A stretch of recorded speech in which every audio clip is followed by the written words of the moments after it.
مصری رحمۃ اللہ علیہ کی مسجد میں تشریف لے گئے۔ سلام کر کے ایک گوشہ میں جا بیٹھے، لیکن آپ کو ان سے کچھ کہنے اور عرض کرنے کی ضرورت ہی نہ ہوئی۔ پورا 1 سال گزر گیا۔ انہوں نے خود ہی پوچھا، یہ کون شخص ہے؟ اور تام نے عرض کی، رائے کا رہنے والا ہے اور آپ سے کچھ عرض کرنا چاہتا ہے۔ یہ سن کر وہ خاموش رہے۔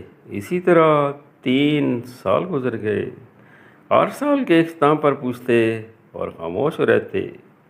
چوتھے سال حضرت جنین مصری نے آپ کو ایک ڈھکا ہوا پیالہ دیا اور فرمایا، اسے لے جا کر دریائے نیل کے پار فلاں بزرگ ہیں، ان کے پاس جا اور دے آ۔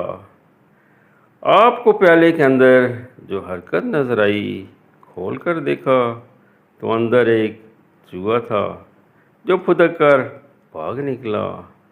یہ دیکھ کر آپ کشمکش میں پڑ گئے، کدھر جاؤں؟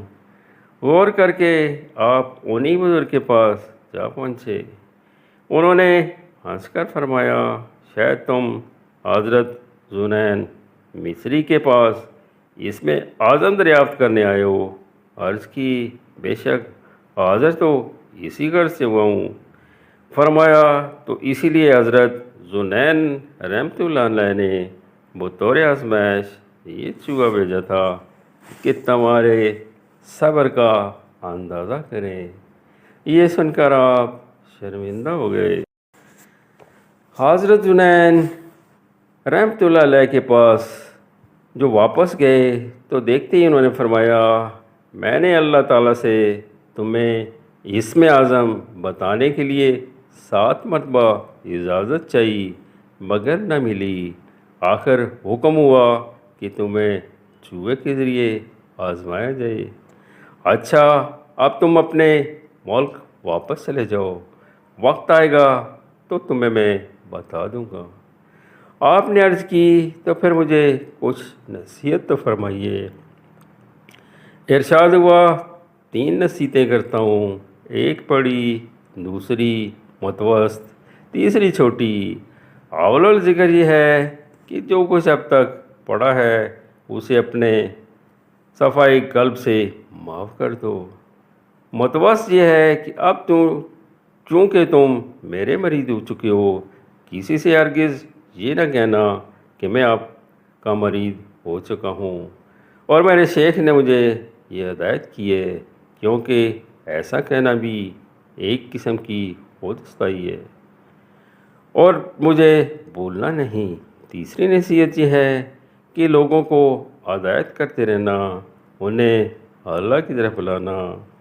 غرض کے اول ذکر دونوں نصائح کی بندی تو مجھ سے نہ ہو سکے گی، البتہ تیسری نصیحت کی میں تکمیل کے لیے ہر طرح تیار ہوں۔ حضرت جنین رحمۃ اللہ علیہ نے فرمایا، اچھا مگر ایک شرط ہے، خود کو درمیان میں نہ رکھنا۔ غرض کہ بہتر ہے، چنانچہ اب تم رائے واپس چلے جاؤ۔ رائے کے رہوانا نے واپسی پر آپ کی بہت تعظیم کی۔ آپ کا یہ طریقہ تھا کہ رات کو عبادت میں مصروف رہتے، دن کو ہدایت خلق میں مصروف ہو جاتے اور واعظ فرماتے، کیونکہ باطنی فیوز مصر سے حاصل ہو چکے تھے۔ دل میں ایک نیا ولولہ پیدا ہوا، سینہ عشق وادی ایمن بنا ہوا تھا۔ تقریر کرنے کھڑے ہوتے تو نکات باطن اور اسرار تصوف زبان پر آنے لگے۔ علماء ظاہر نے سخت مخالفت شروع کر دی، مذمتیں اور ملامتیں شروع ہو گئی۔ آپ کے خلاف اس شدت اور وسعت کے ساتھ پروپیگنڈا کیا گیا کہ آپ کی مجلس بالکل خالی ہونے لگی، یہاں تک کہ اتنے بڑے شہر میں کوئی ایک شخص بھی ایسا نہ تھا جو آپ کی مجلس کی طرف رخ کرتا۔ چنانچہ ایک روز جو آپ مسجد میں واعظ فرمانے گئے تو کسی ایک شخص کو بھی موجود نہ پایا۔ سوچنے لگے یہاں سے کہیں اور جا کر واعظ و نصیحت کرنا چاہیے۔ یہ سوچ کر مسجد سے نکلے ہی تھے کہ راستے میں ایک بڑھیا ملی اور بولی، یوسف حسین، کیا حضرت ذوالنورین رحمۃ اللہ علیہ کی نصیحت کو بھول گیا؟ انہوں نے تجھ سے یہ نہیں کہا تھا کہ اللہ کی طرف بلاؤ تو خود کو درمیان میں نہ لانا، پھر کیوں یہاں سے جانے کا ارادہ کر رہے ہو؟ آپ بڑھیا کی یہ بات سن کر ششدر رہ گئے اور پھر واز کرنا شروع کر دیا۔ کچھ عرصہ تک تو چند آدمی ہی مجلس میں شریک ہوتے رہے۔ اختلاف کا طوفان برابر امڑتا رہا۔ اس کے بعد جو رنگ بدلا تو یہ حالت تھی کہ لوگوں کی وہ کثرت ہوتی کہ جگہ تک نہ ملتی۔ تمام شہر متقد تھا، ہر وقت لوگوں کا تانتا بندھا رہتا۔ پھر آپ مصر تشریف لے گئے، اپنے مرشد سے اسم اعظم اور فیوز باطنی حاصل کیے۔ عبدالوہاب بن زید ایک نہایت نافرمان اور بد اخلاق لڑکا تھا، ماں باپ کو بہت تنگ کرتا تھا۔ یہی لڑکا ایک روز آپ کی مجلس میں چلا آیا۔ آپ اس وقت واز فرما رہے تھے۔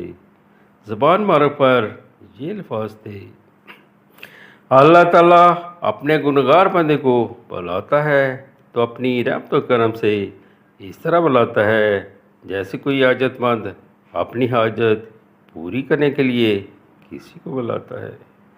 یہ سنتے ہی اس کے لڑکے پر ایک بے خودی طاری ہو گئی۔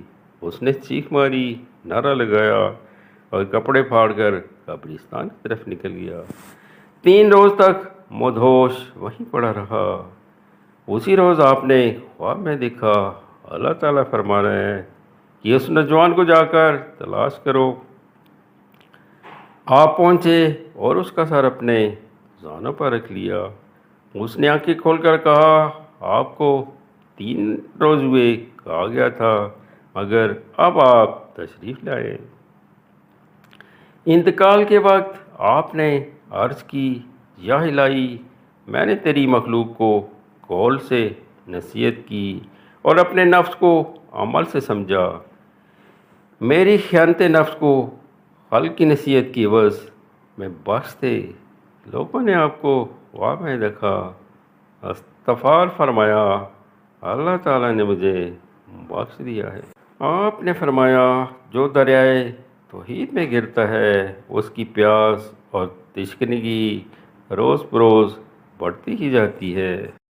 فرمایا، اور اس چیز سے علیحدہ رکھو جو تمہیں دوست کے ذکر میں مانے نظر آئے۔ فرمایا، سب لوگ جانتے ہیں اللہ تعالیٰ کی نظر ان کے قول و فعل پر ہی رہتی ہے۔ جب وہ کوئی ایسی بات کرتے ہیں جو ان میں نہیں ہوتی تو اللہ تعالیٰ کو اس سے خود شرم محسوس ہوتی ہے۔ میرا یہ بندہ یہ کہہ رہا ہے، حقیقی پیاس اسی کی ہوتی ہے جو معرفت حاصل ہوتی ہے۔ فرمایا، دنیا میں عزیز ترین اور بہترین شے اخلاص عمل ہے۔